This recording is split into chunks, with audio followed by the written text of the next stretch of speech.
Get started in 5, 4, 3. Yummy like a gummy bear.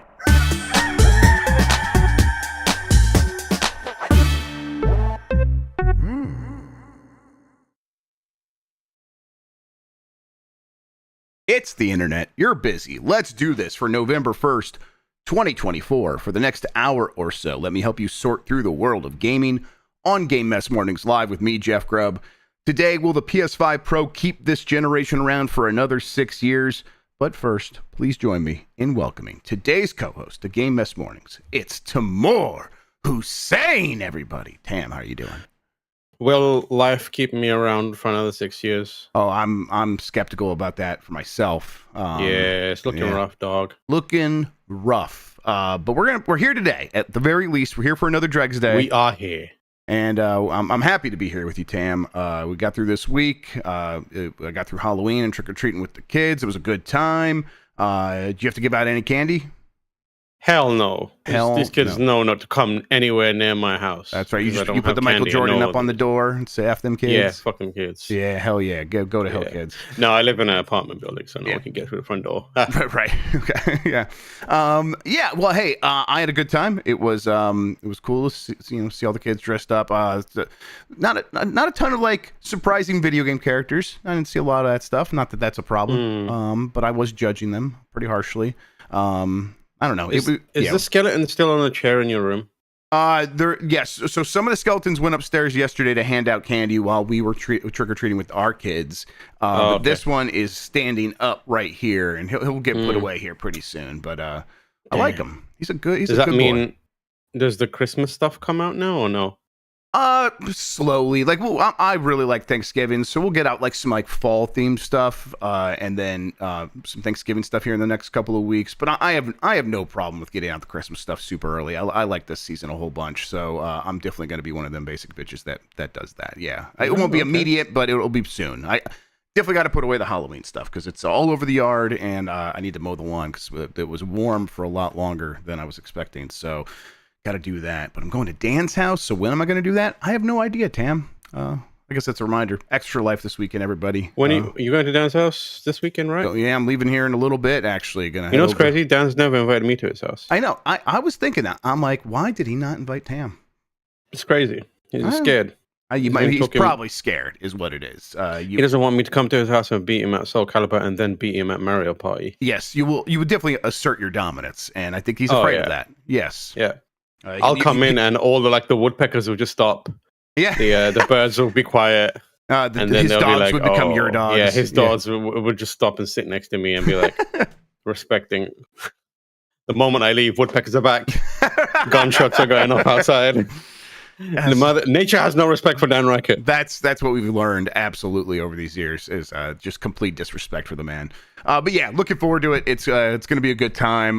Dan's got a whole plan of stuff. He's got a rundown. There's a bunch of incentives. We're raising money for the kids. Start donating now, in fact, because the quicker we get to some of these goals, the quicker we'll get to some really fun stuff. Is there a link? What's the link? Sean, I have one in chat. It's like there's a bit.ly link somewhere. I can't remember what it is. I'm afraid of saying the wrong one. So if we see it pop up, I will. I'll repeat it then. But yes, so we'll get in there. Honestly, if you just search Giant Bomb Extra Life, you'll be able to find all the good stuff there. All right, let's explain what we do here. Most weekdays, I, Jeff Grubb, will help piece your gaming life back together. That includes breaking news and maybe even some of our own original reporting. For all these topics, I'll get the input of a bona fide expert who will make me look smart. If you are watching live on Twitch, welcome. You can always listen to the show later on podcast feeds by searching for Game Mess Mornings or find the RSS on giantbomb.com. You can also catch the show later with chapters and timestamps on YouTube. Hello, YouTube. All right. Hello. There's that link real quick. bit.ly/GBXL24. GBXL24. That's all lowercase, so don't worry about the case sensitivity. Just put it all in lowercase. All right, let's get started with the morning mess with PlayStation boss wants PS5 Pro to continue 10-year generation cycle. This is from Blair Marnell at GameSpot. After years of rumors, Sony formally announced the PlayStation 5 Pro last month, but not without some hiccups along the way. The $700 price tag has led to some outcry, and the lack of an included disc drive is also unpopular. Regardless, Sony Interactive Entertainment co-CEO Hideaki Nishino has reiterated the company's commitment to both versions of the PS5, as well as a 10-year life cycle for this console generation. While speaking with Variety, Nishino said that he was happy to see that the most engaged gaming users are interested in the PS5 Pro, and shared his belief that new users will grab the PS5 Pro as well. We design everything with having one ahead in our mind, added Nishino. It's not like we just make a next step and we don't know what the two steps ahead are going to be. That's not our way of working, because we need to make sure that the 10-year-old generation cycle continues to be going as well. This is something that they've talked about for a long time, Sony, 10-year life cycles, right? I mean, going back to like the PS2, and it doesn't mean that it'll be 10 years before you get a new hardware. But this hardware will be supported in some way for 10 years. And, they're still making new PS4 games right now, 11 years on from the release of that thing. So they should pretty easily be able to get to this point. And if we're playing on PS5 Pros still in like 4 years, I don't think I'll be complaining. I think the system's going to be plenty powerful enough for quite some time. Yeah, I think so too. And it's like you said, it's not that they won't have a new piece of hardware in, 10 years. It's like there's going to be a few years of overlap, which is traditionally how it's been done for most console manufacturers. I don't know. I feel like these days a lot of the pace of consoles is also dictated by what's happening in the PC hardware market. And it feels like if there are enough leaps in that space, that it could change how consoles are approached. And it also, like, the knock-on effect of the way that PC hardware changes is how games are developed. And there has been situations where developers are like, we need to move on to this, from this architecture to this new stuff, because it makes our lives 100 times easier. But I think that the quote isn't necessarily unfair, or like doesn't sound like unplausible. Implausible. Yeah, so good for them. Yeah, I mean, like, I don't know how much of, like, the PS5 Pro being specifically something that extends the life cycle is putting a lot of pressure on the PS5 Pro, which I think is something they say all the time when a new iteration of the console appears. And I've seen it in the past force expectations to kind of in different directions, where people are now thinking these consoles are capable of much more than they are. And also, like, it makes an assumption that everyone's going to have a PS5 Pro, which isn't necessarily the case. Ultimately, the extension is developers are always going to develop for their baseline PS5 for the most part. That's right. And then everything else is bells and whistles. So the kind of the quote in like the PS5 Pro helping extend it is only really from a interest and kind of like health of the market, right? And somewhat demand, right, than anything else. Right. It keeps he said the most engaged users, and we can get back to that here in a second. But he said the most engaged users, those are the ones that we would be the most likely to get antsy if their things started to feel old. Well, here's an option. Just go get that instead. And that keeps you happy. And then it also keeps the average price of a PS5 sold a little bit higher, which is good for like what Sony wants. That's one of the reasons they do this.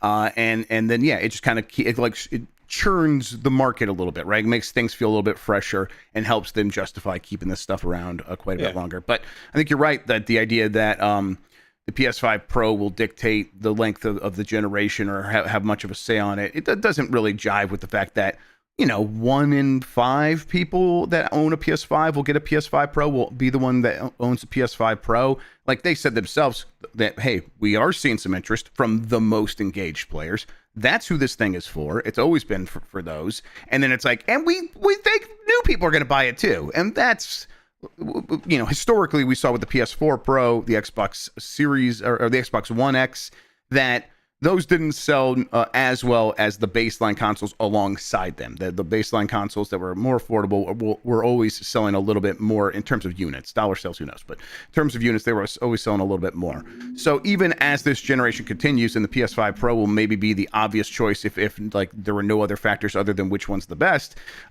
more people are probably going to still go with the more, excuse me, the more affordable option. Yeah.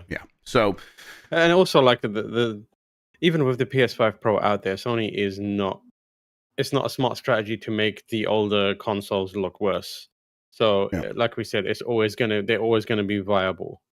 Yeah, it's now. Do you think that they are good with in terms of like growing PlayStation, attracting new users, new consumers by taking somewhat not lackadaisical, but maximizing the return they get from one generation, or would they benefit from like, hey, jumping forward and having the PS6 ready to go and getting people more excited sooner rather than later? Because I don't really know. I don't think it makes a difference one way or the other.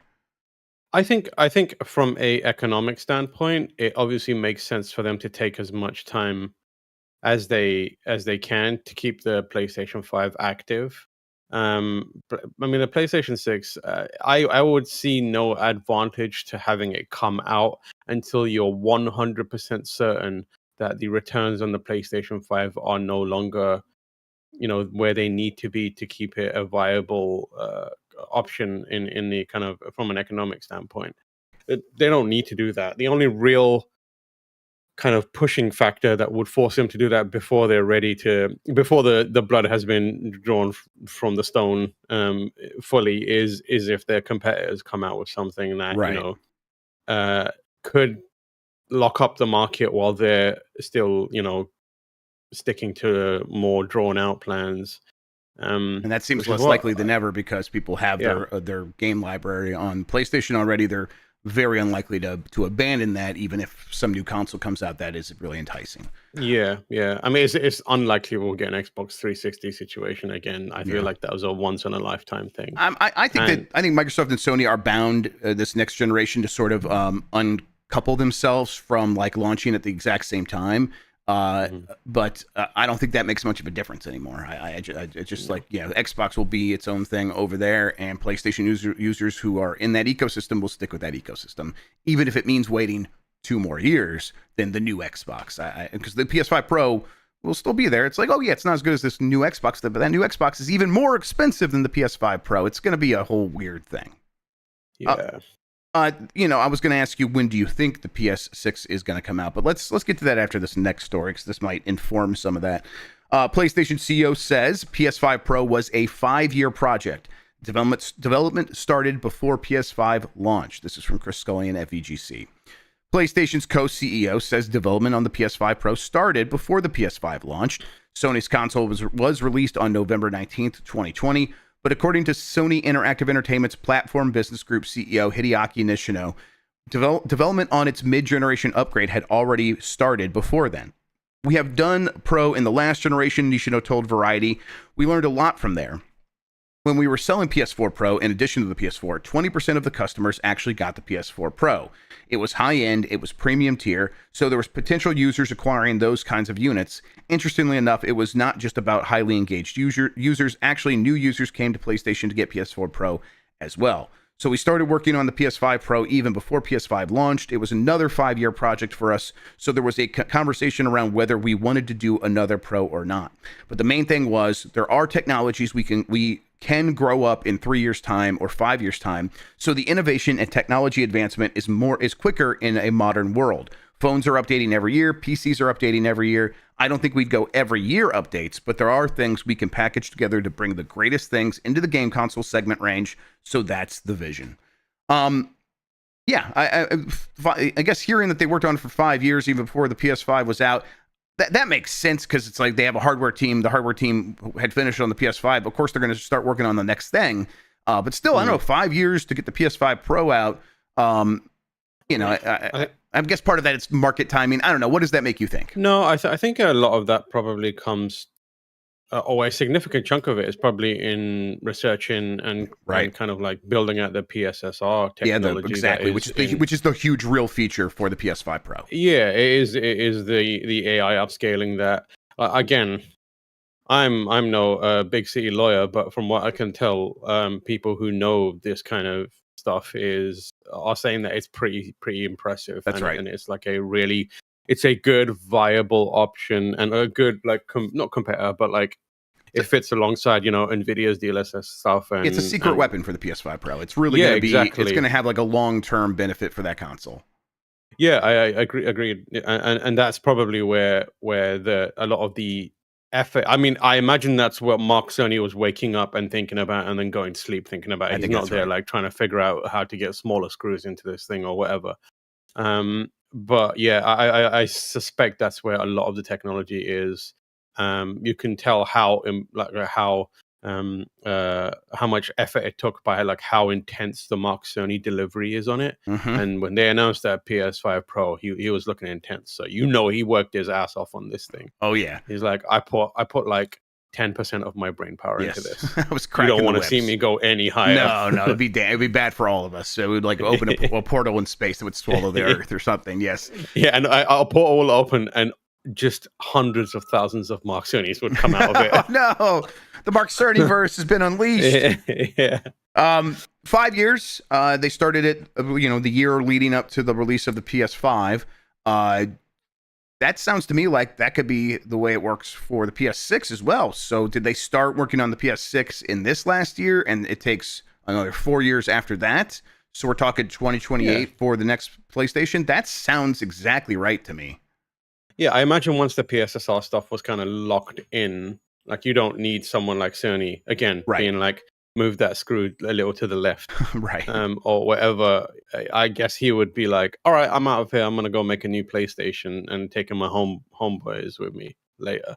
But yeah, I don't doubt that PlayStation 6, kind of specs or like targeted specs and architecture already has been like thoroughly discussed in Mark Cerny's PlayStation. Yeah, which is what I'm calling it now. And I'm like thinking about it and being like, hey, 2028 seems like the right time. It also seems like that's the amount of time they would need based on the recent history. I'm like, okay, I can live with that. Like that, the PS5 generation lasting about a full 8 years. At that point, I feel like we will have got our money's worth, because I don't necessarily feel that way in this moment, but I expect in another 4 years' time, I will feel that way. So they said 10 years in total, right? A 10-year life cycle of support for the PS5. But again, that definitely means that overlap period that you were mentioning. Yeah. So it came out in 2020. So they're looking hopefully 2030. I think what they do is when they get to 2029, they announce the Bloodborne remake. That gives it another 15 years. Oh, so honey. Oh, sweet boy, sweet child. Easy. Yeah, that could happen. Mark, it makes sense. Do it. The one thing here, Microsoft could release the next Xbox as early as like 2026. That feels like where they're leaning, because they're not doing a Pro. They're not doing the super more powerful mid-generation refresh.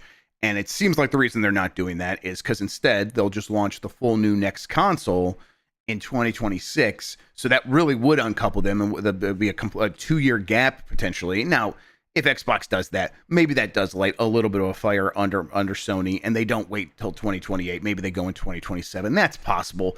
But I mean, at this point, it's hard to imagine a world where Microsoft's maneuvering with hardware has much of an effect on what Sony thinks is best for PlayStation. I think they'll look at it and be like, what's best for us is making the most money from PS5 and then offering something truly next gen for our users when we're ready. So I don't know, but 2026 new Xbox console, 2028 PS6. Does that sound right to you? Yeah, that sounds about right. I am interested in seeing what Microsoft does. I feel like they now are kind of at a fork in the road. I think they're at a Nintendo-like fork in the road, where they need to figure out what the identity of Xbox is, because it's no longer, its identity is no longer, and this is no kind of assessment of its success or its failures, but I don't think its identity is to be a competitor to PlayStation, and I don't think the PlayStation identity or any part of the identity is to be a competitor to the Xbox. There was a period of time where it was like you could tell that these two companies were trying to were competing for market share. I don't think that's the intent there anymore. I think it's like what kind of unique ecosystem can we create and almost insulate and make it like so unique that you wouldn't want to escape it, almost like Apple has, right? And I think that's what Nintendo has done in a lot of ways, and especially with the Switch, where it's like no one else is really offering what the Switch has, unless you count all the gaming PC handhelds. But I'm really interested to see what Microsoft does next. I don't think we get a typical, console out of Microsoft next. I do think that they're going to try something different. Like maybe they will create the most powerful, little box that can plug into, a USB style thing or whatever it may be. Or maybe they go in the way of like a handheld or something like that. That has that kind of like home console style function as well. But I am fascinated to see where Microsoft goes. That they are probably the company I'm most interested in seeing what the path ahead for in games. Yeah, it's definitely something like they've mentioned it right over at Xbox. They've said, hey, we are working on new hardware. We will have more to say. I think they said more to say at the end of this year about something, and then maybe they already did that. Maybe that was something smaller that I'm forgetting about. But they're like, and then we are going to have a next generation console. It will be the biggest leap in power you've ever seen. Something along those lines. I'm paraphrasing. That's a weird thing to promise, but what does that make you think that this next system could be? Because I agree with you that the Nintendo fork in the road is probably what they should be considering. But then promising the biggest graphical leap ever is maybe not the answer I was hoping to hear. Yeah, I mean that could be one part of it. They are the company that has most aligned their current system with a PC architecture or PC like device. Like the Xbox Series X, it is a little PC in a box. Like if they made that a little bit bigger, they can start putting in like graphics cards that are more chunky and more powerful and follow on down that path. But honestly, like I am not anywhere near ready to consider what the next Xbox is, because I just don't feel like I've got anything out of my current Xbox. Definitely not. At least like as someone who has every console, even with Game Pass, I barely play anything on my Xbox, which makes me so sad, because I really love that console. Like it's so nice and slick and like it's enjoyable to play on. But I played, like the last thing I played was Heavenly Sword. What was it called again? Hellblade 2. Hellblade 2, and like I wasn't that impressed by that game. No. And like, what has there been since? Like the last time, if I close my eyes and think really hard, that I had fun, like a lot of fun playing on Xbox, probably Halo Infinite or Hi-Fi Rush, probably. And the fact that there's been nothing since is like really frustrating. I don't want to buy. I think I would be a little sour about buying a new console with an Xbox logo on it if this is how the kind of like tone of the Xbox remains for the rest of its lifetime. I don't think it will. They've got a new Indiana Jones. Sure. Yeah, they'll have like Blade and that kind of stuff at some point. They've got games coming, but it just feels like I really want to turn on my Xbox, but I have no reason to do it. Yeah, I mean, I think that is going to be the biggest challenge that they face, is that that sentiment of do I feel excited about my Xbox now, and will that carry over? And I think a lot of that's missing. And then they can't necessarily rely on getting people excited about promises of the future, because improved graphics at this point don't mean a whole lot. We know developers are not going to take huge advantages of that, because they are bound by time and money now, and not by the graphics that are inside of these boxes anymore, for the most part, for the vast majority of developers. And so it's like, okay, you give me a more powerful box that I'm only going to maybe notice some incremental differences here or there. We could talk about, 1440p versus 4K. But I'm not really noticing that difference all that much. And even when it's like I can notice a difference, it's minuscule. So, like they just don't have a lot of obvious, this has been the problem with the PS5 Pro a little bit, where there's not like an obvious marketing beat, but like going to promising a more powerful console, a super more powerful console, the biggest leap ever for a console, that is something that doesn't feel like it's going to ring home to most people. Did they announce the new Gears, or am I imagining that? They did. They did announce. Did they announce it? I think they announced it. Yes. Yeah. Yes. Emergence Day. Right. E-Day. E-Day. Okay. Yes. Yeah. Yeah. And that looked really good actually. So and that's How did I just completely forgot about that. It looks pretty good. That's Unreal Engine 5. That's the coalition working on Unreal Engine 5 and stretching their legs, and yeah, it looked really promising. So there's that. There's Perfect Dark. There's Fable, Avowed, Indiana Jones coming up soon. They have big games, but you just got. I mean, some of these things got to hit, and really though, that is just kind of paying off the debt of getting people excited about the Xbox Series consoles. No one's going to want to be thinking about a next Xbox console, even after many of those games hit for quite some time. So, yeah. Yeah. All right. Yeah. Last PlayStation story here before we get to a break. PlayStation executive defends layoffs, says they were necessary to run a business. This is from Eddie McCoo at GameSpot. It's been tough times of late at Sony Interactive Entertainment, as the PlayStation company began the year by cutting 900 plus jobs and canceling games. In July, Sony axed a number of positions from its Destiny studio, Bungie, and announced a reorganization effort there. Then, in August, Sony's Firewalk team launched a multiplayer first-person shooter called Concord, only to close it quickly and offer refunds, before the studio itself shut down for good after reportedly spending $200 million plus on the game. In an interview with Variety, SIE co-CEO Herman Holst reacted to these dramatic moves, saying they all took place as part of the company's effort to run a sustainable business. I will say a few things on that. It's our duty to look at our resource planning and make sure that we run a sustainable business. That's part of being CEO. We never take that lightly because we know these people personally, and it's very close to our hearts and the teams and good working atmospheres. But yes, we've had some layoffs. Holst went on to say that the PlayStation Studios division is actually much greater today in terms of employment numbers than it was 5 years ago. It's grown tremendously, and that is organic growth that our existing that's at our existing teams, and that our existing teams, I think, hired quite aggressively, as well as through mergers and acquisitions, he said.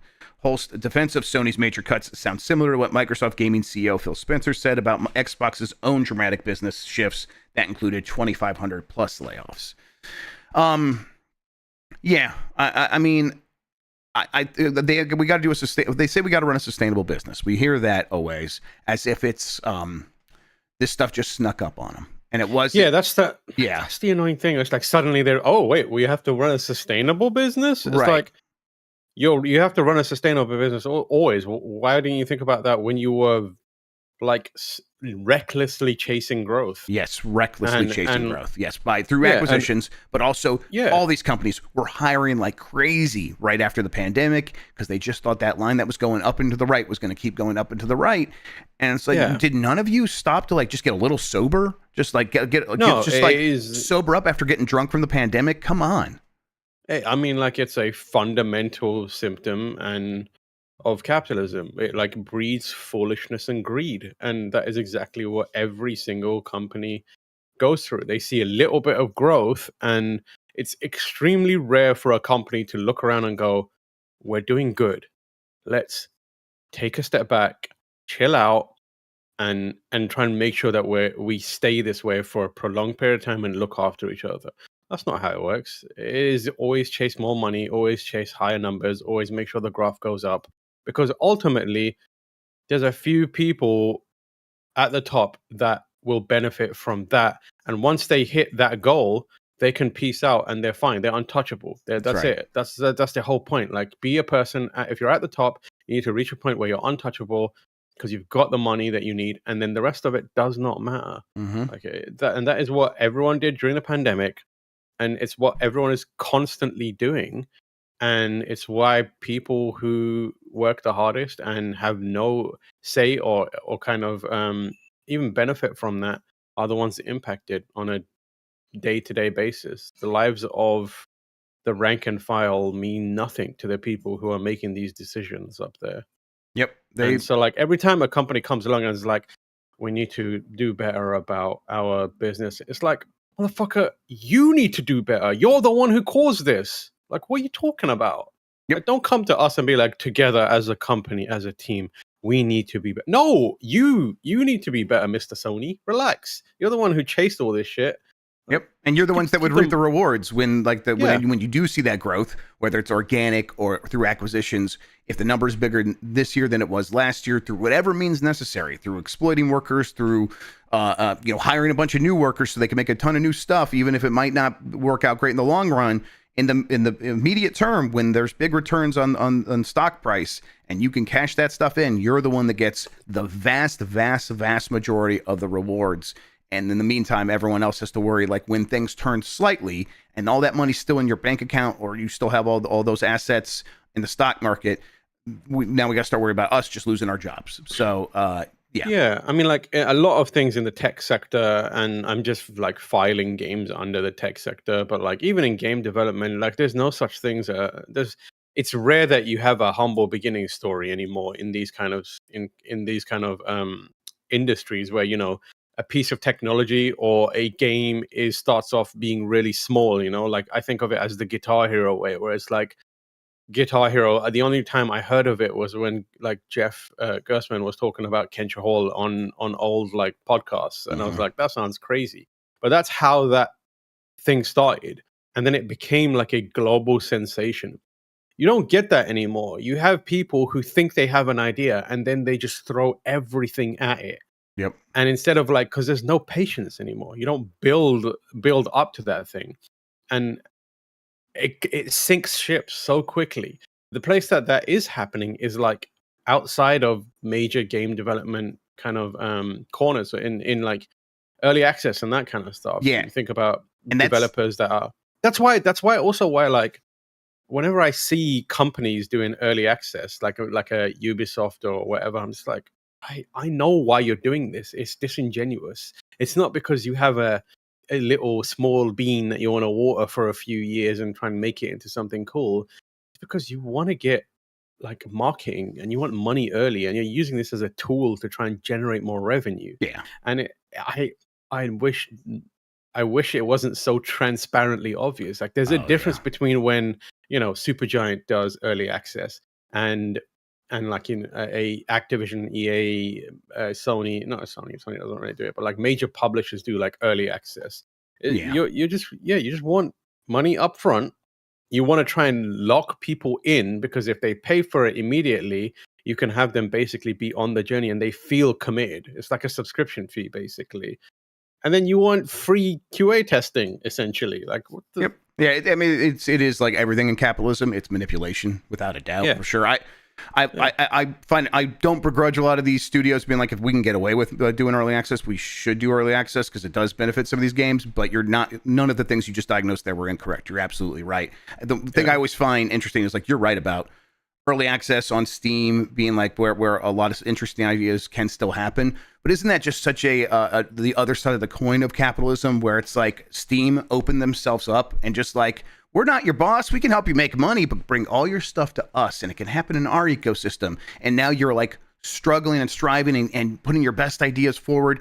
And if they work, we get a lot of money. And if they don't work, well, good luck with the rest of your life. You put your time, money, and effort in here, and it didn't pay off. Well, that's just the way it goes, but we're not your boss. But really, of course, they are, right? It's just this inverted structure. It's the same thing with YouTube, right? YouTube is like, we're not your boss. We're just going to offer a platform for anybody to create anything. But if you make a lot of money, we make a lot of money. And it's like, oh man, there's just nowhere to turn to escape this stuff. It really is just everywhere.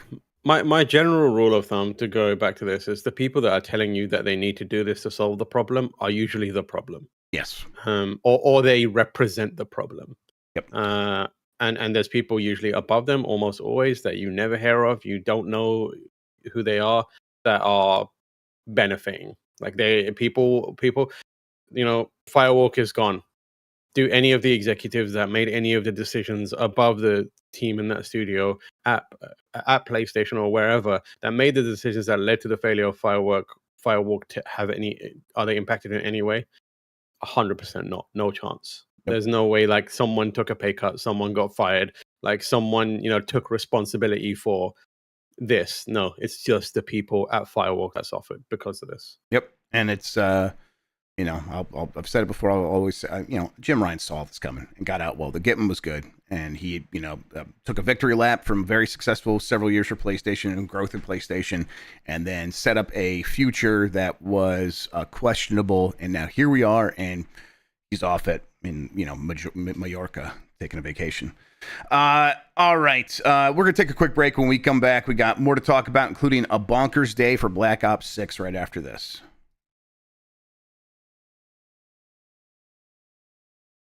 All right, right back into it. Black Ops 6 spiked Call of Duty to a bonkers day on Xbox. This is from Eddie McHugh at GameSpot. The debut of Call of Duty Black Ops 6 on Game Pass seemingly had a noticeable effect on engagement on Xbox, while the PS5 edition of the game saw a big jump as well in terms of active users.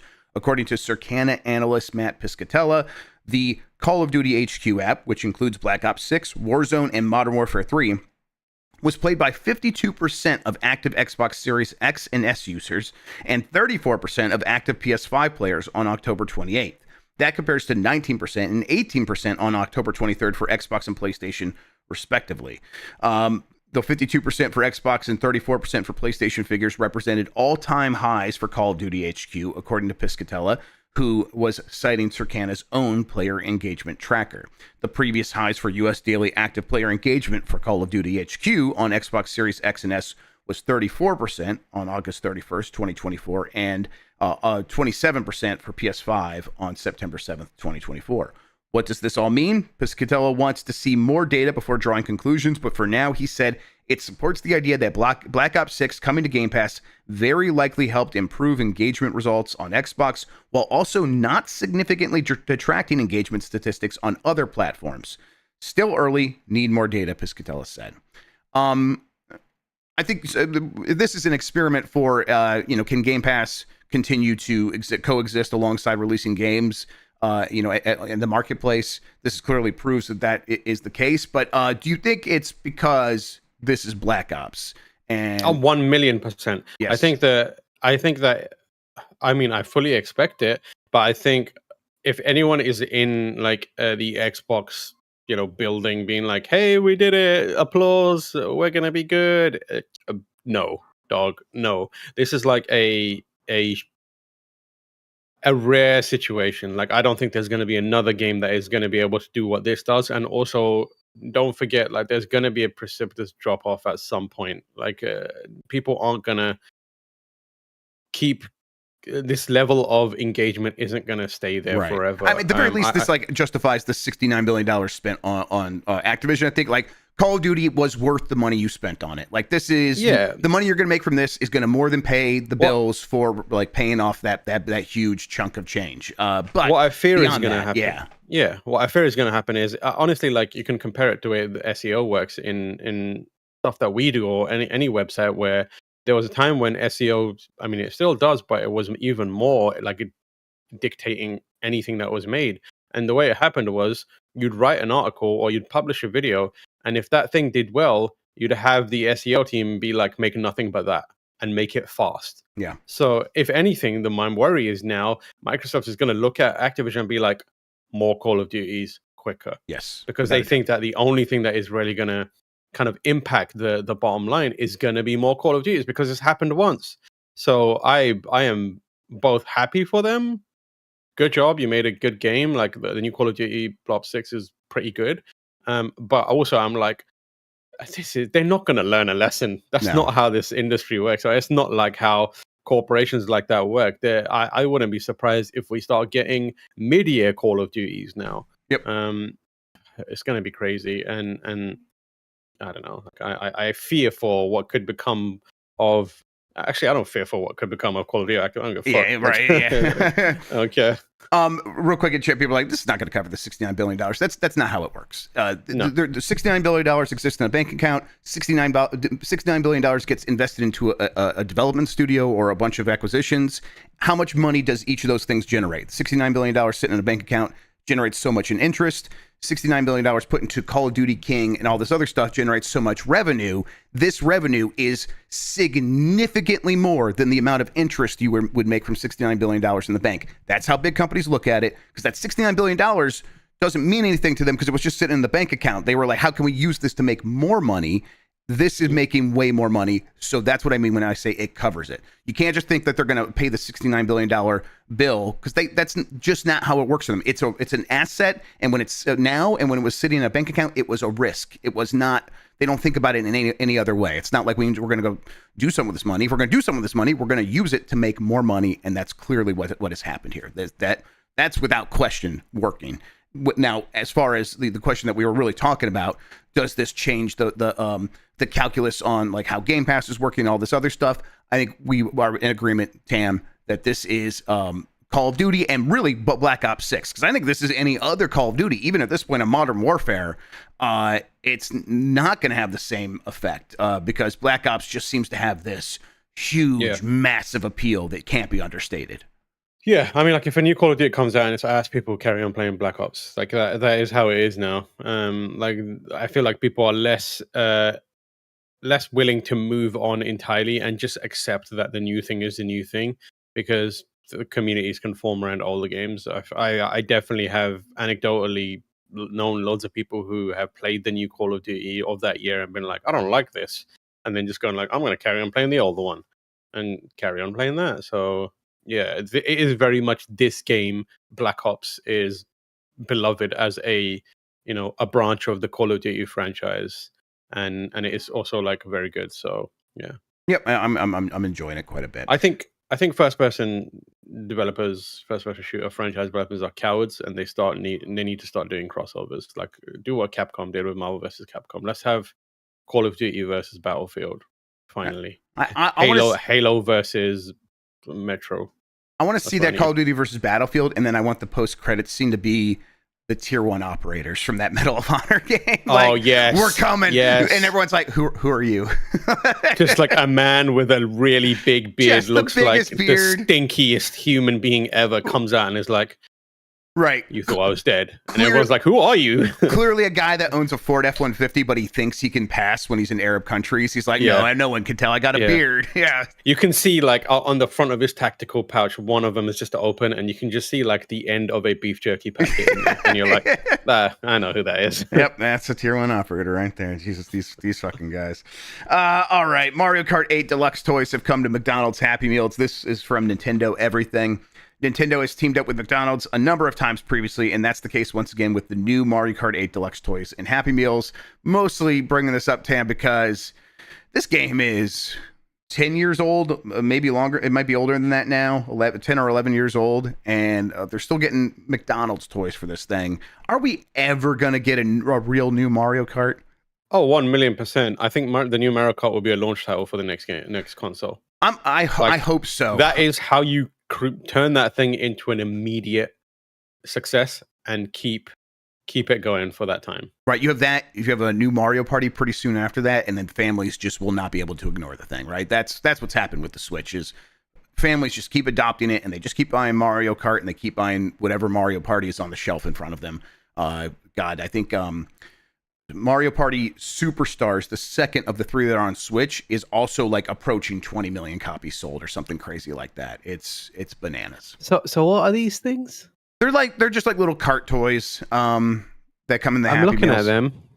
Yeah. And I mean, they're whatever, but it's like, man, I'm not liking what I'm seeing. Yeah, I don't think they're not too. I don't know. There were back in the day, when I was a kid, they got the little Mario toys in the Happy Meal. There was a Goomba, or no, there was a raccoon Mario, and I think you could like, you would bend him down, and there was a suction cup on the front of him, and it would like latch onto his feet, and then the suction cup would slowly give out, and then the spring would pop, and he would do like a flip. I think that's right. The spring-loaded one, and that was really fun and cool. And they don't really have stuff like that anymore, because that was like real plastic, and now they have this like super cheap plastic that's almost certainly extremely carcinogenic. So. Yeah. Happy Meals are just for kids, right? I mean, listen, I'm not going to judge you if you get a Happy Meal. No, as in like there's no like what are the options in a Happy Meal? There is you can get a hamburger / cheeseburger, or you can get a 4-piece or 6-piece chicken nugget. Damn, they don't have a non-haram option? No. It's Christ. McDonald's. They I'm going to go in I'm going to go haram. I'm going to go into a McDonald's and I'm going to ask for a Happy Meal with one of these. And then once they give it to me, I'm going to take it out and I'm going to look the person who gave it to me in the eyes and say, throw this in the bin because I cannot eat it. and tell your CEO I said get fucked. What could you eat at McDonald's? I don't know, fillet of fish. Chuck a fillet of fish in there. I'll have a fillet of fish. I love fillet of fish. Yeah, fillet of fish is a good move. All right. No, but no, it's like no browns allowed, please. Thank you. Oh yeah, this is probably the last hurrah for Mario Kart 8 toys of any sort. Oh, I thought you were gonna say for McDonald's. I was like, hell yeah, yeah, they're done. They're cooked. All right, let's hit this last couple stories here. Come on, where are the composer credits in Nintendo Music? This is from Jim Norman and Nintendo Life, who basically just covers what a lot of people have noticed since the Nintendo Music app has come out. That this thing's a pretty well, it's an app that is fully featured. It's got a lot of cool stuff in it in terms of the way it works. It doesn't have a ton of the music library that Nintendo could potentially put in there. It started with like 22 albums. The next day they did release Super Mario Brothers Wonder as the newest album in there, whatever. But the crediting is almost completely absent. Like if you like try to like go into a track and like click on the show me more or whatever, it has copyright information and it says Nintendo owns all this stuff, but it doesn't mention who composed the music originally, who's performing it, anything like that, which is, if this were to go out on Spotify, if Nintendo were to upload all their stuff on Spotify, that it would be subject to those rules of like the recording industry of America, whatever that is. But Nintendo kind of doing it off on their own. They maybe are skirting those rules. I don't know. Potentially, I think if you have a music app and you're selling it to people in the United States, you should have to obey those rules, but you probably don't. There's probably no legal force to force them to do that. Either way, it sucks. Nintendo should fix this. Also, it's kind of like, apologies if I'm speaking out of turn. As far as I understand it, like that kind of specificity when it comes to, things being created in Japan it was rare, and it still kind of is. It is changing, right. but there's not a culture of saying this is the person that made this. It kind of just gets attributed to Team 2 or whatever it may be, Nintendo, yes. R&D division, whatever. So I think this is a relatively new kind of demand. And as we all know, Nintendo is, at least on that side of the world, they're just like oblivious to whatever's going on that, could make them look better and kind of, get a bit more in line with the time. So I imagine they would probably just be like, no, we're good. We'll just keep it as it is and then move on. Definitely what they've been doing for a long time is the reason that they haven't released albums in the United States, according to some analysts, is that if you were to release the album for something, first, you would have to credit everybody. But second, then that would open you up to some legal obligation to permit covers of your songs. And so Nintendo just releases their stuff in Japan where the rules are different and you don't have to permit that stuff. So for the most part, they're just like, whatever, we're not even going to sell this stuff to you. So the fact that they have this app now, it's like, does this change anything? It doesn't seem like it's changing much in terms of how Nintendo wants to approach this stuff at the very least. You know what they do have, though? Wii Shop music. You know what the best part of this is? What? If you're playing the Wii Shop music and you look at the bottom of the screen, there's a little button that says Extend to. Yeah. You hit that and you can select 60 minutes. Yep. And it just automatically does it. It's not a different song or a different upload. It just automatically goes to 60 minutes. Do you think they eventually had a 10-hour option? I hope so. To me, that's like the... I feel like there needs to be a Game of the Year category this week, which is this year called like Extend 60. Yeah. And we should call the music category the Extend 60 category. Yeah. Extend 60 Music Award. What song would you extend for 60 minutes? Yeah, what's the most extendable song of the year? Yes, yeah, because absolutely. I don't know. It feels like that is going to win. Yeah, that's I do like the app because stuff like that. Did you when you downloaded the app? Did you see that spoiler warning when you open the app? Like, no, it was spoiler warning. There's when it's like we have a feature so that will like prevent you from seeing certain songs that have certain screenshots that might spoil the game if you want to like click into that. And so it's like watch out for spoilers. And I'm just like, we have gone too far as a society. Crazy. We have lost our way. We're being coddled, and this is going to be my participation award, like old man rant stuff. This is going to be my thing. We're being too protected from spoilers if we now get spoiler warnings in our music apps. Oh, let's go! Look at this. You know you love this one. You love adore this one, don't yeah, you? absolutely. I didn't know it was in there. What can you tell me, Grubb? What can you tell me? I can tell you that Tommy Tallarico worked hand in hand with Shigeru Miyamoto to make Metroid Prime when he made this music. I think his mother's very proud of him. I think Tommy Tallarico's mother is lying. Oof. All right. Let's see here. Cheaters cause Apex Legends to abandon the Steam Deck. This is from Malcolm Poole at Dual Shockers. Nobody likes cheaters in their games. EA and Respawn are even less fond of them. Cheating in Apex Legends has been a problem before. You may recall a major incident during a regional tournament that made waves online through sheer absurdity.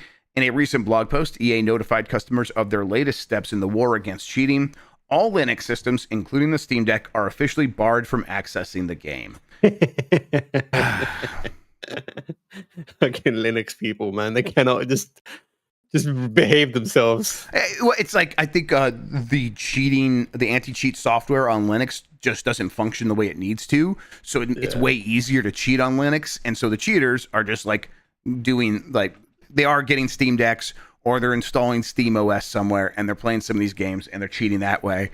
And boy, they are just ruining it for everybody. I would love to have all these multiplayer games work on my Steam Deck, but like Destiny, or like Bungie said, we're never going to put that shit on Steam Deck because we know you cheaters will do this. So we're never going to do the work in the first place. And it's like, we can't have nice things. I just don't understand the thinking behind the cheating in online games. It's so like especially in this day and age. Like back in the day when it was like CS 1.4 or 5 or 6 and someone was cheating, you'd be like, is that person?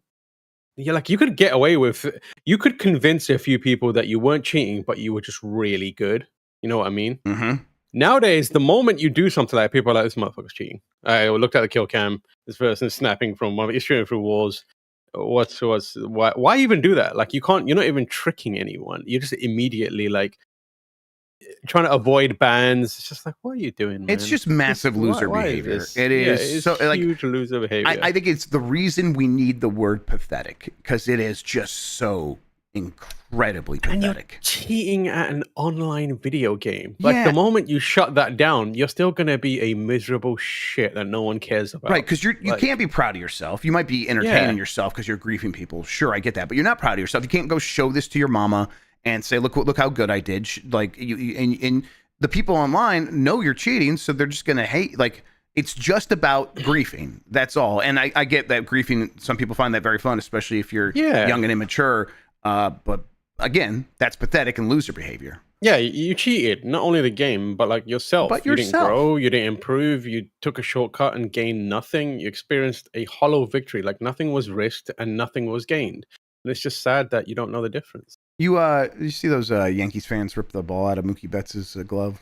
That dude needs to be like brought onto the field and publicly shamed. Yes, there should be like tar and feather, maybe even whipped a little bit. Like corporal punishment. Absolutely. It is. That was. I feel the way about them that I do about cheaters in video games. Just hate these guys. All right, last story here. Hironobu, Sakaguchi, and Nobuo Uematsu, excuse me.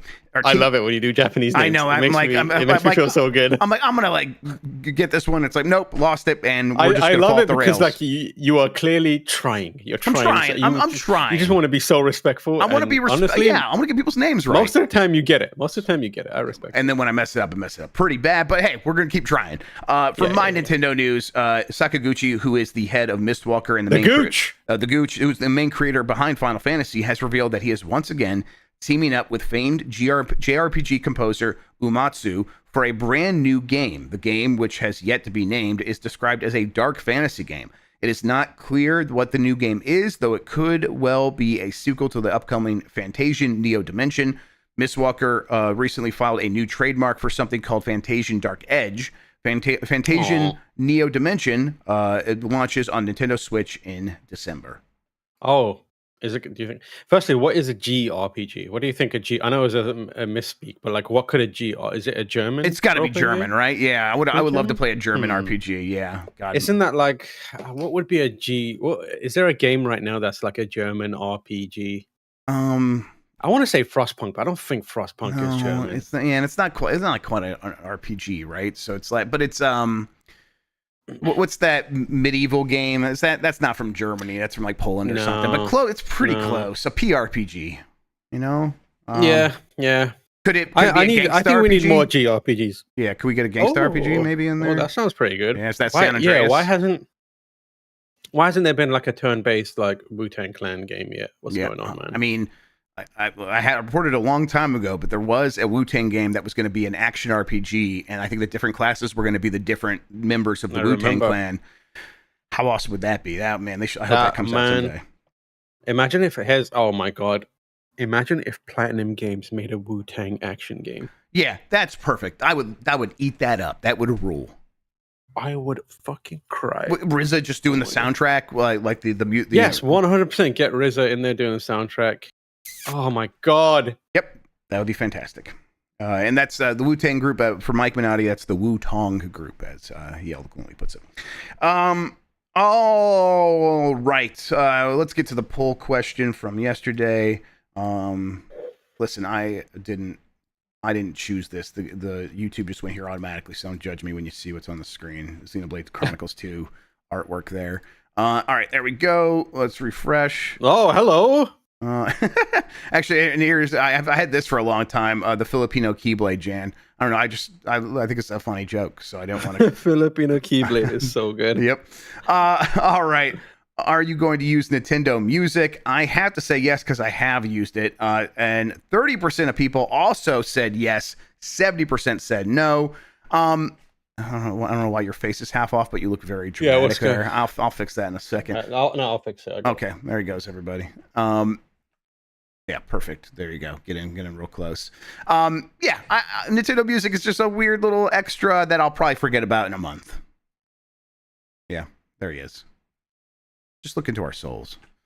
We got a new poll question we're going to get to here in a second. Before we do that, though, Tamoor Hussain, why don't you tell people where they can find you on the internet, what you have going on, all that good stuff. You can find me real up close. Like this, up close. Can you look how tired I look, man? Oh, yeah, man. Right there with you. I'm like looking it's been a week. Over here. Let me tell you. You can find me on Twitter at Tamoor H. You can find me on Threads. I'm trying to lean into Threads more. You going to Threads? If you're here, I wanna. It feels less shitty over there. You know what I mean? I know it still is. I ask because I'm going to Blue Sky. I'm leaning towards Blue Sky because Threads. I just don't jive with most of the people on Threads. They're the Instagram people, and they don't appreciate shit posting the way I need to be appreciated. So yeah, I feel like Blue Sky is a good option, but also like it feels so janky still. Yeah. It's definitely like what I mean, cheap and duct taped together. But the vibes are getting there where it's like, I want to use Blue Sky because the people I want to interact with are using Blue Sky, and that's the real feature that matters to me.